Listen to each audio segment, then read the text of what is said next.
اور ایک نیا پھول ڈھونڈتی ہے جس سے نیکٹر کو لیا جا سکتا ہے.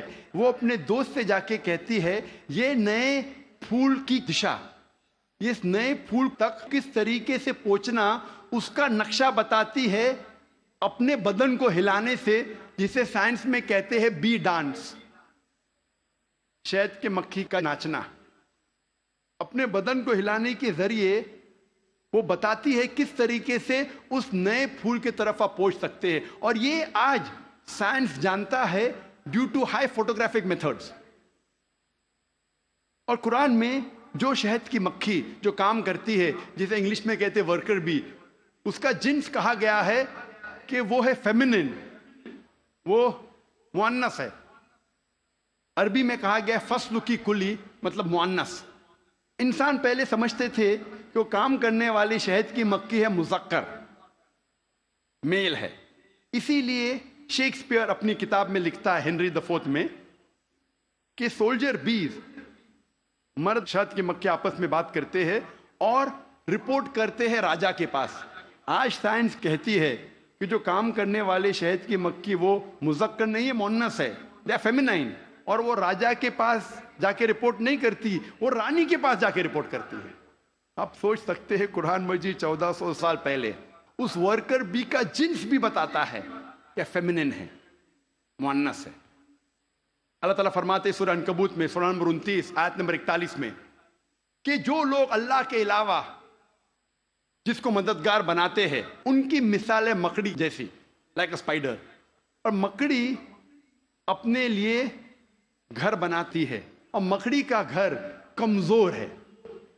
قرآن مجید میں یہ کہنے کے علاوہ کہ جو لوگ اللہ کے علاوہ کسی کو مددگار بناتے ہیں وہ اپنا گھر ویب جیسا، جالا جیسا گھر بناتے ہیں جو کمزور ہے، نازک ہے.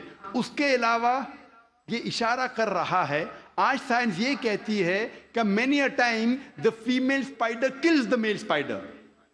مکڑی مکڑے کا قتل کرتی ہے. آج سائنس یہ کہتی ہے کہ بتانے کے علاوہ کہ جو جال مکڑی کا کمزور ہے، یہ بھی بتاتی ہے کہ فیملی ریلیشن شپ، گھر میں کیسا برتاؤ ہے. مکڑی کئی بار مکڑے کا قتل کرتی ہے اور کہا جاتا ہے بلیک وڈو، کالی ودوا یا کالی بیوہ. قرآن مجید میں اس کا ذکر ہے 1400 سال پہلے. اللہ تعالیٰ فرماتے ہیں سورہ نمل میں سورہ نمبر 27 آیت نمبر 17 اور 18 میں، سلیمان علیہ السلام کے آگے ان کی فوج تھی، جن کی، انسانوں کی اور پرندے کی. اور جب وہ چوٹی کی وادی کی طرف جا رہے تھے، ایک چوٹی کہتی ہے دوسرے چوٹیوں سے کہ آپ اپنے بل میں چلے جاؤ ورنہ سلیمان علیہ السلام انجانے میں ہمیں کچل لیں گے. لوگ کہیں گے کیسی کتاب ہے یہ قرآن مجید، چوٹی آپس میں بات کر رہے ہیں، یہ تو پریوں والی کہانی ہے. قرآن مجید چوٹی آپس میں بات کرتی ہے. آج سائنس یہ کہتا ہے کہ کوئی بھی جانور، کوئی بھی انسیکٹ جو انسان کے سب سے قریب ہے بیہیویئر میں، جس طریقے سے زندگی بسر کی جاتی ہے، وہ ہے چیٹی. آج سائنس یہ کہتی ہے کہ جس طریقے سے انسان مرنے کے بعد انسانوں کو دفن کرتے ہیں، اس طریقے سے چیٹی بھی مرنے کے بعد دوسرے چیٹی کو دفن کرتی ہے. جس طریقے سے دے سوفسٹیکیٹڈ لیبر، چیٹی کے پاس بھی جب وہ کام کرتے ہیں، مینیجر ہے، سپروائزر ہے، فورمین ہے، ورکر ہے، چیٹی اکثر مل کے بات کرتی ہے. آج سائنس یہ کہتی ہے they have a sophisticated method of communication. ان کے بات چیت کرنے کا طریقہ بہت اعلیٰ درجے کا ہے. سائنس یہ کہتی ہے کہ چیٹی اکثر سامان کا لین دین کرتی ہے سوق میں. They have market places where they exchange goods. ہمارے وہاں سوق ہے نا، کیا کہتے ہیں، مارکیٹ، جہاں ہم لین دین کرتے ہیں. اس طریقے سے چیٹی بھی مارکیٹ ان کی ہوتی ہے خود کی، جہاں لین دین کرتی ہے چیزوں کی. آج سائنس یہ کہتی ہے جب چیٹی کوئی دانہ کو جمع کرتی ہے اور اس دانے میں بڈنگ ہوتا ہے تو چیٹی اس دانے کے بڈ کو کاٹتی ہے، جیسا وہ جانتی ہے کہ budding will cause rotting of the greens. Budding کے وجہ سے وہ دانہ سڑ جائے گا. اور اگر وہ دانہ بھیگ جاتا ہے بارش میں، چیٹی اس دانے کو